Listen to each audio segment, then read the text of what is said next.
কথাতেই আছে যে রাধে সে চুলো বাঁধে। হ্যাঁ, তো সেটারই প্রমাণ আজকে তোমাদের সাথে আমি দেখাবো। তো সবাই কেমন আছো? আমি তো খুব ভালো আছি, আশা করছি তোমরা সকলে খুব ভালো আছো।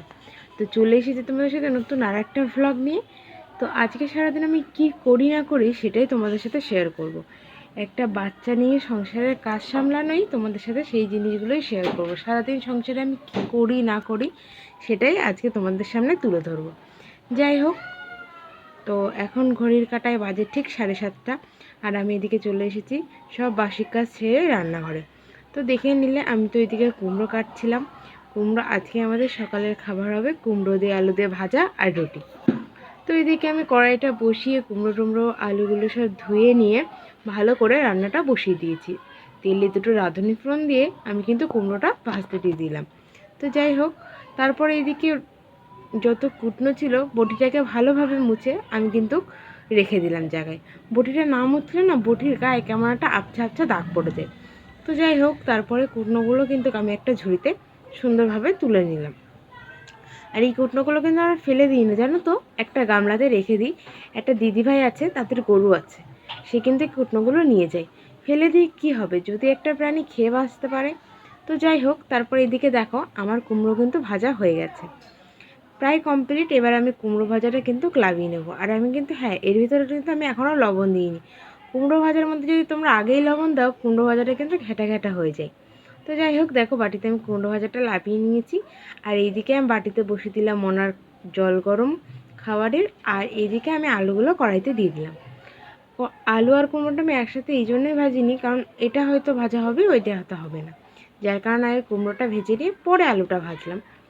তো যাই হোক, আলুটা ভাজতে আমি বসিয়ে দিয়েছি। তার মধ্যে আমি একটু অ্যাড করলাম লবণ। তো লবণ আমি আলুতে প্রথমে দিয়ে দিলাম যাতে আলুটা একটু নরম হয়। তো যাই হোক, তারপর আলুটা ঢাকা দিলাম, দিয়ে চললাম ঘরের দিকে। ঘরে গিয়ে দেখি বিছনা তো এখনও গোছানো হয়নি, কারণ বাবু আর বাবুর বাবা একটু আগে জাস্ট ঘুম থেকে উঠেছে। তারপরে আমি ফ্ল্যাক্সটা নিয়ে চলে আসছিলাম, দেখি মা সবে গোপাল তুলে গোপালকে দিচ্ছে। গোপাল কিন্তু সবে ঘুম থেকে উঠলো, আর ওই দেখো আমার গোপে সোনা। যাই হোক, এসে দেখি জলটা ফুটে গেছে, আর এদিকে আলু ভাজাটা আমার প্রায় কমপ্লিট। তো কাপটা দিয়ে জলটা ভালোভাবে আগে তুলে নিচ্ছিলাম। হ্যাঁ, আমি এই কাপটা দিয়েই জলটা তুলি, খুব সুবিধা হয় জানো তো। আমার তো খুব সুবিধা হয় এই কাপটাতে জল তুলতে, বাটিতে ঢালতে গেলে না গা দিয়ে পড়ে যায়। যাই হোক, আমার যেটুকু প্রয়োজন লাগবে সেইটুকু আমি নিয়ে বাকিটা বাটিতেই ছিল। আর এদিকে আমার আলু ভাজাটাও কিন্তু প্রায় কমপ্লিট। তারপরে দেখেছিলাম মনার বোতলের জলটাও খালি, যার জন্য নিয়ে এসেছিলাম। তারপর জলটা আমি একটু ভরে নিলাম, নিয়ে এদিকে আমার আলু ভাজা তো প্রায় হয়ে যাচ্ছে, এই জন্য একটু বারবার নাড়িয়ে নিচ্ছিলাম। তার মধ্যে কুমড়ো ভাজাটাও এবার অ্যাড করে দিলাম। সবটা মিশিয়ে সুন্দর করে একটু নাড়াচাড়া করে রেখে দিলাম। সকালের খাবার কিন্তু আমাদের রুটিই হয়, কোনো ভাজা কোনো দিন তরকারি, এইভাবেই চলতে থাকে, কিন্তু বেশিরভাগ দিনই রুটি হয়। মাঝে মাঝে হয়তো ভাতও হতে পারে। তো যাই হোক, এভাবে ঢাকা দিয়ে রাখলাম আর তেলটা সাইড করে রাখলাম যাতে ওর তেলটা সাইড থেকে বেরিয়ে আসে। তারপর ফ্লাক্সে জলের বোতল নিয়ে চলে গেলাম ঘরের দিকে। ভাবলাম বিছনাটা এবার নিয়ে গুছিয়ে আনা যাক। তারপরে ভাবলাম না, আগে চাটা করে আসি। তো দুধের হাঁড়িটা ফ্রিজ থেকে বের করে এখন দুধটা ফ্রিজেই রাখছি, না হলে দুধটা নষ্ট হয়ে যাবে। তো যাই হোক, তারপরে দুধটা গ্যাসে বসাতে দেখি বেশি দুধ নেই, যেটুকু দুধ আছে সেইটুকু দিয়েই চা করতে লেগে যাবে, যার কারণে আর গরম করলাম না। তো তারপরে ভাজাটা একদিকে তুলে নিচ্ছিলাম আর একদিকে চার জল বসিয়ে দিয়েছিলাম। তো এইদিকে চা কিন্তু আমার প্রায় কমপ্লিট। চার জল বসিয়ে চা পাতা দেওয়াও কিন্তু আমার হয়ে গেছে। চাটা দেখো কিরমভাবে ফুটছে। তো যাই হোক, এইদিকে আমি ভাজাটা তুলে নিচ্ছিলাম, তেলটাকে কড়াইতে রেখে যাতে তেলটা না ওঠে, বেশি তেল তেল হলে রুটির সাথে ভালো লাগবে না। তো যাই হোক, এদিকে চিনিও কাপে দিয়ে দিয়েছিলাম। অ্যাকচুয়ালি আমার শ্বশুরমশাই চিনি খান না, আমিও চিনিটা খুব অ্যাভয়েড করেই চলি, মাঝে সাঝে একটু খাই। তো যাই হোক, তার মধ্যে দুধটা অ্যাড করলাম। আর এইদিকে দেখো আমাদের বড় মনা ছোটো মনা সবাই চলে এসেছে, আর ওইদিকে আমার শ্বশুরমশাই কিন্তু ফুল তুলছে। হ্যাঁ, আমার শ্বশুরমশাই ফুল তুলছে। আমাদের বাড়ির যে একটা নিয়ম খুব আমার ভালো লাগে, যে কোনো কাজ মেয়ে ছেলে বলে এমন নেই। আমার শ্বশুরমশাইও কিন্তু রান্না করে, উনি অসাধারণ রান্না করে। আমার তো খুব ভালো লাগে, আমাদের বাড়ির বেশিরভাগ দিনই কিন্তু উনিই রান্না করে। তো যাই হোক, চাটা বানানো কমপ্লিট। ওইদিকে বাসনগুলো কিন্তু সকালে মেজে রাখা ছিল। তো যাই হোক, এসে দেখি মা বিছনাটা করছে, আর এইদিকে আমি বিস্কুটের কোটোগুলো নিয়ে নিলাম। নিয়ে এই যে আমি আর আমার শাশুড়ি মা আগেই চা খেতে বসে গেছিলাম। আর তারপর আমার শ্বশুরমশাই আসলো, আর এইদিকে ব্যাগ নিয়ে মারামারি চলছে। ও এর ব্যাগ নেবে, এ ওর ব্যাগ নেবে। যার কারণে দুজনকেই দুটো ব্যাগ দেওয়া হলো, অথচ হবে না, তারপরেও ওর ব্যাগটাই লাগবে। ও আমাকে আর বলছে ব্যাগের চেনটা লাগিয়ে দিতে। যাই হোক, তারপরে আমার শ্বশুরমশাই চলে আসলো, আমরা একসাথেই কিন্তু তিনজন বসে চা খাই, সকালেও আবার সন্ধেবেলায়ও আমরা তিনজনেই কিন্তু খাই একসাথে। যাই হোক, চা খাওয়ার পরে চলে গেলাম ঘরে বিছনাটা গোছানোর জন্য। তো বিছনাটা গুছিয়ে নিচ্ছিলাম, বাবানের বাবার কাছেই ছিল। আর ওই যে ওইদিকে দেখছো না পর্দা মতো টানিয়ে, আসলে ওটা আমার ওড়না। আর ওইদিকে পাখা লাগানো, হ্যাঁ আমাদের টিনের ঘর তো প্রচণ্ড গরম হয়, যত বেলা হয় না প্রচণ্ড গরম হয়। তারপরে উপরে ঈদে আছে, তাহলেও খুব গরম হয়, যার কারণে ওই সাইডে একটা পাখা লাগানো আছে। আর ওই সাইডে না একটা চট মতো ফেলা আছে, যাতে রোদ্দুরটা ঘরের ভেতর না আসে। আর এই পাখা দিয়ে না উপরের পাখাটা চালালে প্রচণ্ড গরম টানে, যার কারণে সাইডের পাখাটা চালালে অতটা গরম টানে না, আর ঘরটাও না খুব ঠান্ডা থাকে। যাই হোক, তারপরে আমি বিছানাটা গুছিয়ে নিয়ে সুন্দর করে ঘরটা ঝাড় দিয়ে নিচ্ছিলাম। ঝাড় দিয়ে নিতে নিতে এই যে দেখছো না, এটা কিন্তু আমার বাবানের সব খেলনা। হ্যাঁ, ওর যত খেলনা আছে সব এখানে। আর একটা খেলনাও যেন ঠিকঠাক নেই, কোনোটার মাথা নেই, কোনোটার গাড়ির চাকা নেই, কোনোর গাড়ির হয়তো গাড়ির মানুষটাই নেই, এমন সব খেলনাগুলো ও এরকম করে রেখেছে। যাই হোক, তারপরে আমি ঘরটা ঝাড় দিয়ে নিয়ে দেখো আমার ঘরটা কিন্তু পুরো ক্লিন হয়ে গেছে। আমার ঘরটা তোমাদের একবার একটু দেখিয়ে দিলাম। দেখো আমার সুন্দর করে কিন্তু আমি যতটা পারি ততটা কিন্তু গুছিয়ে রাখি। আর এই পাশে জানালাটা আমি খুলি না, বলতে ইদানিং কিছুদিন খুলছি না, কারণ প্রচণ্ড রোদ্দুর আসে জানলাটি দিয়ে, খাট না পুরো গরম হয়ে যায়, বাবা শুতে পারে না, যার কারণে জানলাটা আমি খুলি না। তারপরে শাশুড়ির ঘরটাও তোমাদের সাথে একটু শেয়ার করলাম। আর এদিকে দেখো আমার শাশুড়ি মা, তার মধ্যে বেশ কিছুক্ষণ সময় কেটে গেছে, বাবান খেলা করছিল, আর বাবান এখন ওই কাকিমাদের বাড়িটাই আছে, আর আমার শ্বশুরমশাই যাচ্ছে বাজারে। আর এইদিকে আমার শাশুড়ি মা কাটছে চাল কুমড়ো শাক, আর এদিকে আলু আর বেগুন কিন্তু কেটে রেখেছে। বেগুন আর আলু তো কেটেই রেখেছে, আর এইদিকে চাল কুমড়ো কেটে লবণ মাখিয়ে দেওয়া হয়েছে। আর এদিকে ভাত বসানোর জন্য চাল ভেজানো আছে। তো ভাবলাম আগে খেয়ে নিই, তারপরে সব কিছু করা যাচ্ছে। তো এদিকে কুমড়ো ভাজা আর আলু ভাজা হয়েছিল, বললাম, ও কিন্তু খেয়ে বর্ডারে চলে গেছে। আর হ্যাঁ, সকালে রুটি হয়, এটা তো তোমাদের সাথে শেয়ার করলাম। যাই হোক, তারপরে দুটো রুটি, হ্যাঁ আমি দুটো রুটিই খাই সকালবেলা, আর ভাজা। তারপরে খাওয়াটা শুরু করলাম। তো এইভাবেই সকালের টাইমটা কিন্তু কেটে গেল। আর আমি যখন খেতে বসেছিলাম তখন বাজে প্রায় 10:30, তখন প্রায় 10:30 বাজে। যাই হোক, তারপরে বাবান আসলো, বাবানকে কাকিমা দিয়ে গেল, অনেকক্ষণের সাথে ওর সাথে খেলা করে ওকে কিন্তু আমি ঘুম পাড়িয়ে দিয়েছিলাম। আর এদিকে দেখো বালিশের টাওয়ালগুলো না একদম রাখতে চাই না, সব সময় টেনে টুনে গোটো করে রাখবে। তারপরে নিজের বালিশটা ওই পাশে ফেলে দিয়েছিল। যাই হোক, তারপরে গুছিয়ে রাখলাম, রেখে আবার চললাম রান্নাঘরের দিকে।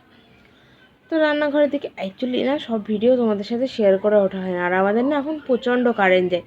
তো যাই হোক, তারপরে এই বাসনগুলোও কিন্তু আমি ফাঁকে মেজে নিয়েছিলাম, যেটা তোমাদের সাথে শেয়ার করতে পারিনি, আসলে ফোনটা চার্জ ছিল না, আর কারেন্টও নেই জানো তো।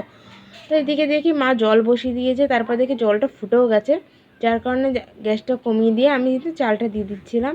আর এদিকে মা বলছে তুমি যাও, আমি দিয়ে দিচ্ছি। আমি যে না দাঁড়াও, আমি দিয়ে দিচ্ছি। তো এদিকে আমি দিয়ে দিচ্ছিলাম, আর মার সাথে একটু কথা বলছিলাম। তারপরে আমি চালগুলো দিয়ে দিলাম, চালটা দিয়ে ভালো করে ভাতটা কিন্তু নাড়িয়ে, আর হ্যাঁ আমরা কিন্তু চালটা ভিজিয়ে রাখি জানো তো, চালটা ভিজিয়ে রাখলে ভাতটা খুব সুন্দর হয়, আর খুব তাড়াতাড়িও হয়ে যায়। মিনিমাম আধ ঘন্টা 1 ঘন্টা মতো চালটা আমরা ভিজিয়ে রাখি। যাই হোক, তারপরে চাল কুমড়োটা বসানোর জন্য এদিকে তেল দিয়ে দিয়েছিল, চাল কুমড়োটা মাই করছিল।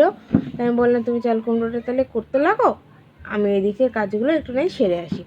তো মা বলছে ঠিক আছে। আমি বলছি তাহলে দাঁড়াও আমি পটলগুলো কেটে নিই। তো শ্বশুরমশাই কেন পটল বের করে রেখেছিলো ফ্রিজ থেকে, 4টে পটল ডালের সাথে ভাজা হবে, যার কারণে 4টে পটল গা আঁচড়ে কিন্তু আমি ভেজে নিচ্ছিলাম, ভেজে নেবো বলে কেটে নিচ্ছিলাম।